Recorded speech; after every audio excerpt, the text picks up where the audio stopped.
Hello fusion nurses. तो कैसे हैं आप लोग? उम्मीद करती हूँ स्वस्थ होंगे, मस्त होंगे, ज़बरदस्त होंगे, पढ़ाई लिखाई कर रहे होंगे। और इसी को कंटिन्यूस बनाने के लिए मैं लेकर के आई हूँ एक नया टॉपिक, जो कि है पॉलीहाइड्रोमिनोज। आज हम देखेंगे पॉलीहाइड्रोमिनोज। जैसा कि हम पहले डिस्कस कर चुके हैं कि फ़िलहाल हम लोग हाई रिस्क प्रेगनेंसी पढ़ रहे हैं। तो हाई रिस्क प्रेगनेंसी का एक ये भी उसमें डिजीज कंडीशन आती है, एक ये भी उसमें आता है ऐसा कंडीशन जो कि हाई रिस्क प्रेगनेंसी में कंसीडर किया जाता है, वो है पॉलीहाइड्रोमिनोज। तो आज हम पॉलीहाइड्रोमिनोज के बारे में जानेंगे डिटेल में कि पॉलीहाइड्रोमिनोज क्या होता है, क्यों होता है, इसमें क्या क्या सिम्टम्स देखने को मिलता है, इसको डायग्नोस कैसे कर सकते हैं और इसका मैनेजमेंट कैसे करेंगे। तो आइए शुरू हो जाइए। सो it is a medical condition describes an excess of amniotic fluid in the amniotic sac.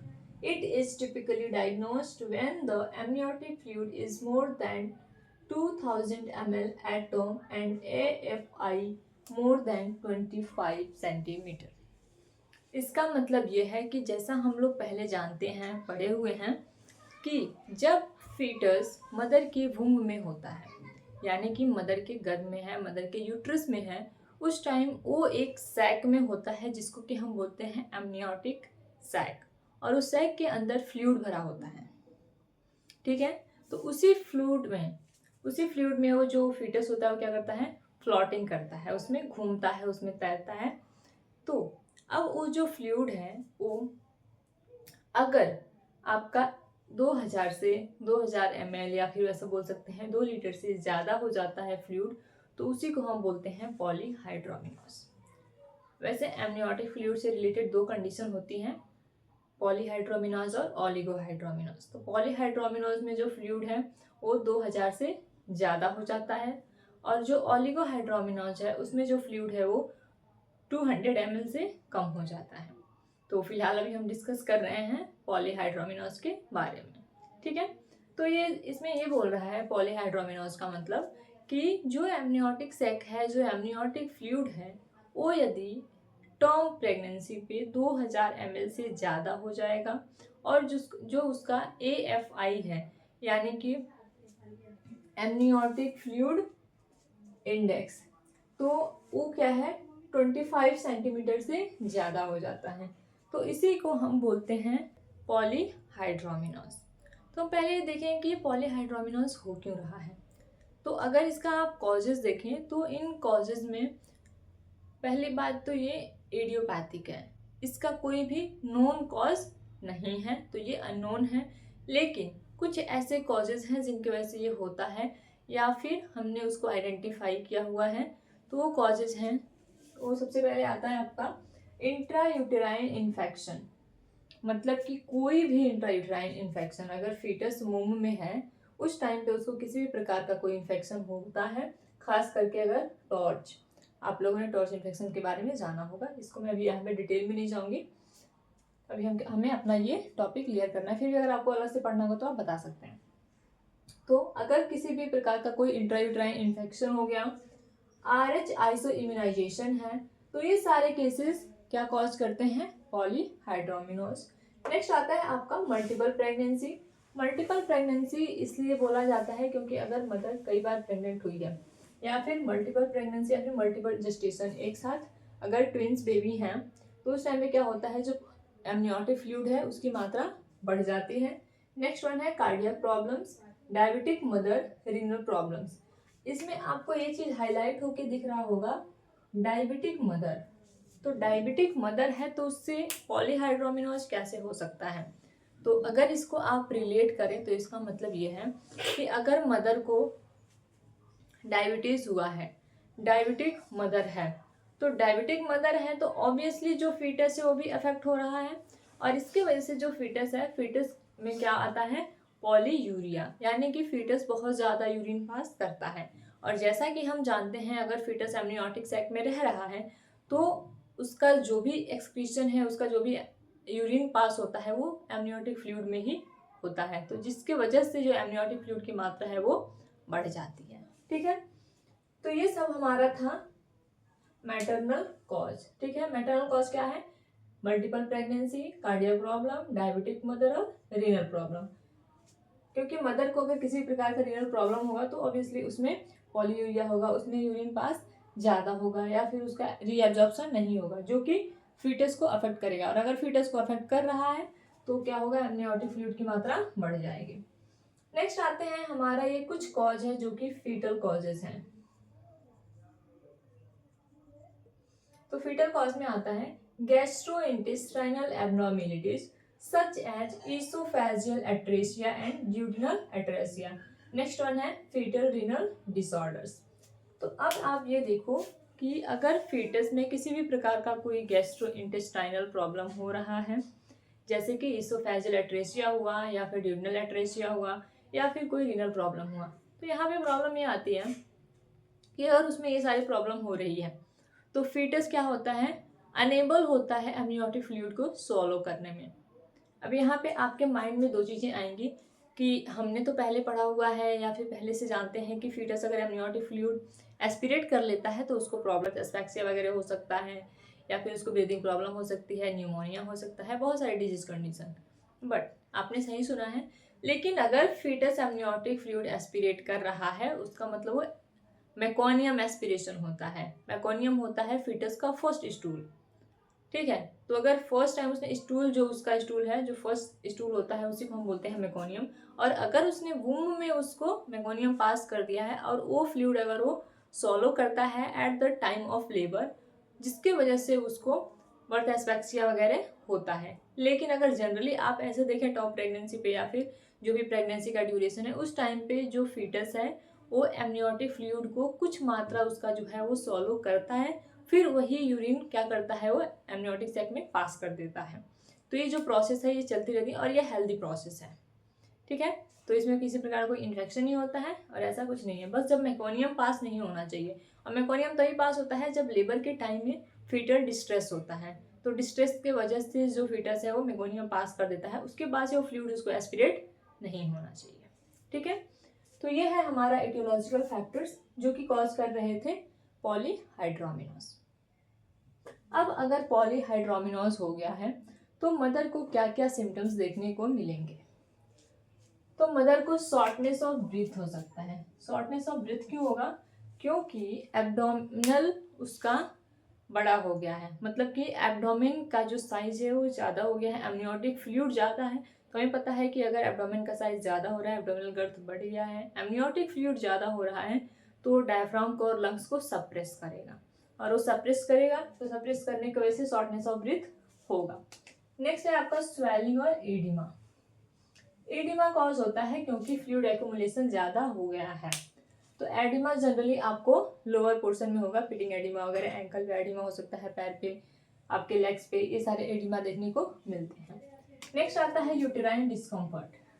Obviously क्योंकि जो यूट्रस है उसमें फ्लूइड ज़्यादा हो गया है, यूटेराइन डिस्टेंशन हो गया है, जिसके वजह से उसको यूटेराइन डिस्कम्फर्ट होगा।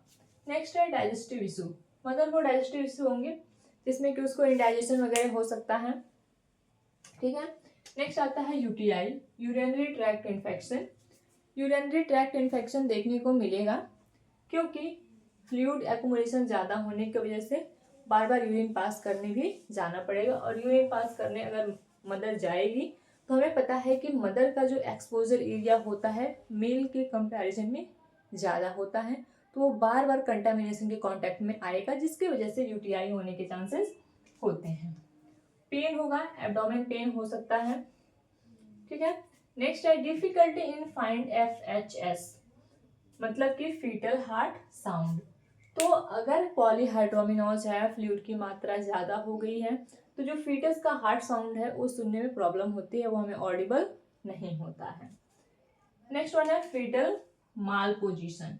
इसमें फीटल की पोजीशन जो है वो चेंज हो जाती हैं, तो फीटल माल पोजीशन भी देखने को मिलता है क्योंकि फ्लूइड की मात्रा ज़्यादा होती है और फीटस का मूवमेंट बहुत ज़्यादा हो जाता है। तो ये सारे क्लिनिकल मैनिफेस्टेशंस हैं जो कि आपको देखने को मिलते हैं पॉलीहाइड्रोमिनोज में। नेक्स्ट आता है हमारा डायग्नोस्टिक इवैल्यूएशन। अब चलो हमें पता है कि हाँ उसको पॉलीहाइड्रोमिनोज हो गया है, लेकिन अभी हमारा कोई कंफर्मेटरी टेस्ट नहीं है, हम इसको ऐसे कॉन्फिडेंटली नहीं बोल सकते हैं कि हाँ मदर को पॉलीहाइड्रोमिनोज है, जब तक कि हम उसका डायग्नोस नहीं कर लें। तो उसका डायग्नोस हम कैसे करेंगे? तो सबसे पहले तो जो भी डायग्नोस्टिक इवैल्यूएशन है उसमें हम हिस्ट्री कलेक्ट करेंगे। हिस्ट्री कलेक्ट ये कि उसको इतने सारे प्रॉब्लम हो रहे हैं, उन प्रॉब्लम्स में क्या क्या प्रॉब्लम है, कब क्या होता है, ठीक है। इससे पहले उसे ऐसी जो भी प्रीवियस प्रेगनेंसी थी उसमें ऐसा कुछ केस देखने को मिला था या फिर नहीं। नेक्स्ट वन आता है हमारा फिजिकल एग्जामिनेशन।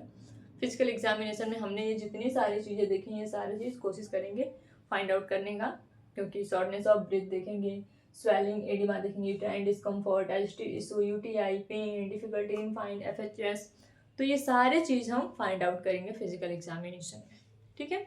नेक्स्ट वन हमारा आता है यूएसजी, अल्ट्रासोनोग्राफी। तो अल्ट्रासोनोग्राफी में हम फ्लूइड की मात्रा देख सकते हैं, इसके साथ साथ जो फेटस है उसकी पोजीशनिंग देख सकते हैं। नेक्स्ट वन हमारा आता है AFI, जो कि ये कंफर्मेटरी डायग्नोसिस है, वो ये है एमनियोटिक फ्लूइड इंडेक्स। तो एमनियोटिक फ्लूइड इंडेक्स देखने के लिए भी हमें अल्ट्रासोनोग्राफी ही करना पड़ेगा। देखो वैसे मैं एमनियोटिक फ्लूइड इंडेक्स में बहुत डीप में नहीं जाऊंगी, बट जनरली इसमें ये होता है कि जो एब्डोमेन के जो क्वाड्रेंट होते हैं, एब्डोमेन क्वाड्रेंट नहीं, यूटेराइन क्वाड्रेंट, तो यूटेराइन क्वाड्रेंट को हम 4 पार्ट में डिवाइड करते हैं। 4 पार्ट में डिवाइड करने का मतलब ये है कि जो हमारा अम्बलाइकस है, अम्बलाइकस को हम वहाँ पे मेन रीजन मानते हैं। तो जो हमारे लीनिया नाइग्रा होती है, लीनिया नाइग्रा मतलब कि जीफिया स्टर्नम से लेके सिम्फाइसिस प्यूबिस तक जो डार्क ब्राउन कलर की लाइन होती है उसी को हम लीनिया नाइग्रा बोलते हैं। तो वहाँ से लेके एक इमेजिनरी लाइन बनाते हैं हम, वर्टिकल और हॉरिजॉन्टल, और उसका मिड पॉइंट होता है अम्बलाइकस, ठीक है। तो अब ये जो 4 क्वाड्रेंट है हमारे यूट्रस के, इन चारों क्वाड्रेंट को हम मॉनिटर करते हैं, मेजर करते हैं, और जो इनका इंडेक्स आता है वो इंडेक्स हमारा 7 to 25 सेंटीमीटर तक होना चाहिए, अगर 24 सेंटीमीटर तक, ठीक है, 7 to 24 सेंटीमीटर। अगर 24 सेंटीमीटर से ज़्यादा हो रहा है तो पॉलीहाइड्रोमिनोज होता है, और 7 सेंटीमीटर से कम हो रहा है तो ओलिगोहाइड्रोमिनोज होता है, ठीक है। तो ये है हमारा डायग्नोस्टिक इवैल्यूएशन।